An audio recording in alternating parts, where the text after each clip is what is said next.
Parent అంటే ఎవరు? Parenting అంటే భార్యాభర్తలిద్దరూ తమ పిల్లలకు ఒకే ఆలోచనలతో షరతులు లేని ప్రేమాభిమానాలు నిరంతరం అందించే ఇల్లు లాంటిది.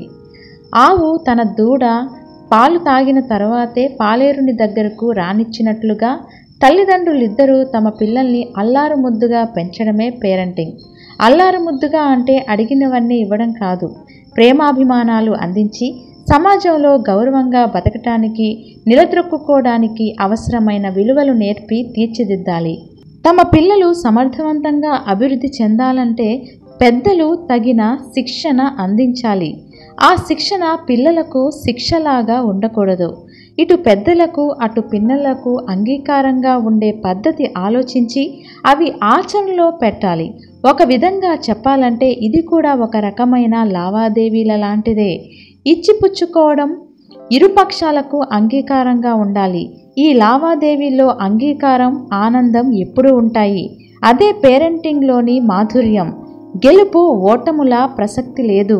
మనోవిజ్ఞాన శాస్త్ర నిపుణులు, సామాజిక శాస్త్రవేత్తలు, విద్యావేత్తలు, వైద్యులు, ఉపాధ్యాయులు అందరూ అంటున్న మాట ఒకటే: ఈ ప్రపంచం మారిపోయింది, కాలం మారిపోయింది, పిల్లలు చెప్పిన మాట వినడం లేదు, హింస, సెక్స్ ఎక్కువయ్యాయి, సినిమాలు, టీవీలు పాడు చేస్తున్నాయి అంటారు.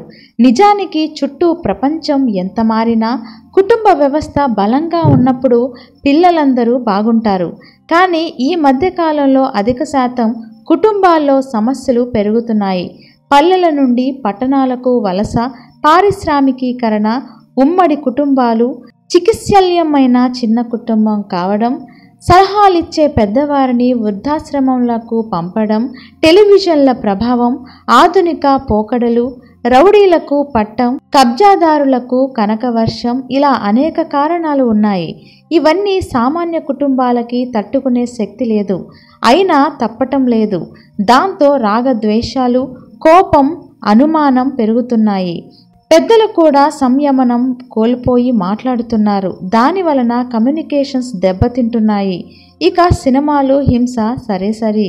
ఇటువంటి పరిస్థితుల్లో కుటుంబంలో పేరెంట్స్, పిల్లల మధ్య ఒక తెలియని, గుర్తించని గ్యాప్ ఏర్పడుతుంది. తాము ఆధునిక ప్రపంచపు ఊబిలో పడిపోతున్నామని గుర్తించలేని, ఒకరినొకరు అర్థం చేసుకోలేకపోతున్నారు. మా పిల్లలు మాటలు వినట్లేదని పెద్దలు, మా పెద్దలు మమ్మల్ని అర్థం చేసుకోవటం లేదని పిల్లలు వాపోతున్నారు. ఈ సమస్యకు పరిష్కారం ఉందా? ఎందుకు లేదు? చాలా ఉన్నాయి. పేరెంట్ అంటే ఎవరు? పేరెంట్ అంటే తల్లి, తండ్రి అని మనం అనుకుంటాం, కరెక్టే. కానీ ఈ పాత్రతో పాటు పోషించాల్సిన పాత్రలు మరో 10 ఉన్నాయి. అవి కూడా సమయం, సందర్భాన్ని బట్టి సమపాలలో పోషించాలి.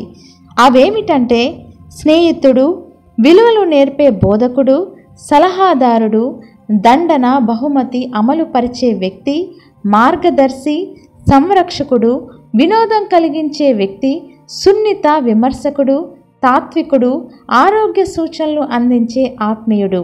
ఈ 10 పాత్రలో ఏదో ఒకటి ఎప్పుడో ఒకప్పుడు పోషించవలసిన పరిస్థితి వస్తుంది. అది సమర్థవంతంగా చేయటానికి సిద్ధంగా ఉండాలి. అలా కాకుండా కేవలం విమర్శలు చేసినా, పక్కవారితో పోల్చినా, హేళనగా మాట్లాడినా, నలుగురిలో చిన్నబుచ్చినా ఆ తల్లిదండ్రులు తర్వాత తమ వృద్ధాప్యంలో విపరీత పర్యవసానాలు ఎదుర్కోవలసి రావచ్చు. పిల్లల ప్రవర్తనకు కారణం తల్లిదండ్రుల తర్ఫీదా? వాడు అచ్చుగుద్దినట్లు వాళ్ళ నాన్నలా ఉంటాడు. ఆ పిల్ల నాన్న నోట్లో నుంచి ఊడిపడింది.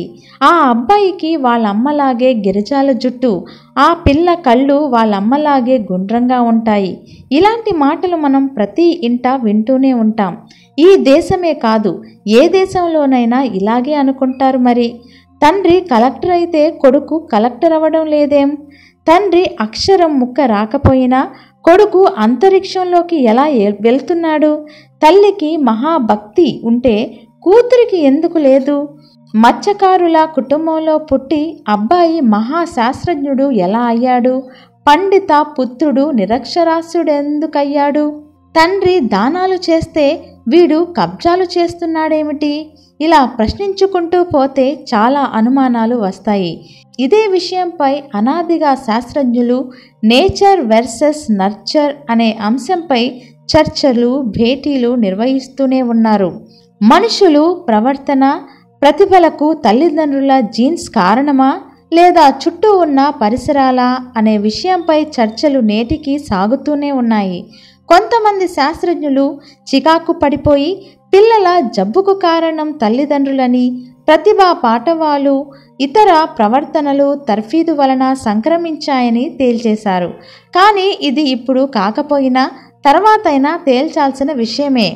ఎడ్వర్డ్ విల్సన్ అనే సోషియోబయాలజిస్ట్ ఈ విషయం చాలా పరిశోధనలు చేశాడు. సామాజిక ప్రవర్తనకు, వంశపారంపర్యంగా సంక్రమించే లక్షణాలకు అధ్యయనం చేసే ఈ సోషల్ బయాలజిస్టులు చాలా ఆసక్తికరమైన విషయాలు వెల్లడించారు. చలి ప్రదేశాల్లో నివసించే ఎక్సిమోలను కలిసి అక్కడే పుట్టి అక్కడే సాటివారికి సేవ చేస్తూ అక్కడే చచ్చిపోవాలనుకున్న వైఖరి నుంచి బయటపడాలని నచ్చచెప్పి వారి పిల్లల్ని నగరాలకు తీసుకువచ్చి అక్కడ వాతావరణంలో పెరిగిన యువ ఎక్సిమోల్లో ఆలోచనలు మారాయి.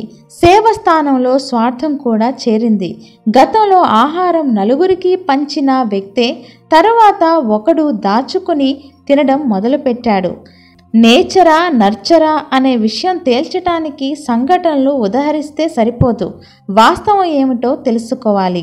ఆ మాటకొస్తే వాస్తవం కాదు, సత్యం తెలుసుకోవాలి. రెండు ఒకటే కదా అనుకోకండి. రెండిటి మధ్య చాలా వ్యత్యాసం ఉంది. సూర్యుడు తూర్పున ఉదయిస్తాడు, పశ్చిమాన అస్తమిస్తాడు అనేది వాస్తవం. ఒప్పుకుంటారా? ఒప్పుకుంటారు కదూ. కానీ అది సత్యం కాదు. ఆయన కదలడు. సూర్యుడు ఉదయించడం అస్తమించడం జరగదు. భూమి తిరుగుతుంది కాబట్టి ఇక్కడ ఉదయించినట్లు మరో దేశంలో అస్తమించినట్లు అనిపిస్తుంది.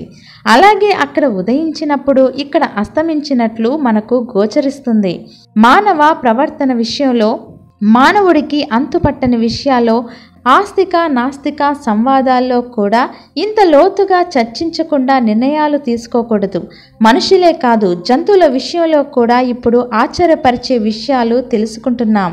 కోడి మాంసం తింటున్న కోడి విజయనగరంలో ఉన్నట్లు, రోజు మందు కొట్టి మాంసం తినే ఆవు కర్నూలు జిల్లాలో ఉన్నట్లు ఫోటోలతో సహా మీడియాలో చూస్తున్నాం. కాబట్టి జీన్స్ విషయం పక్కన పెట్టి తర్ఫీదు గురించి చర్చిద్దాం.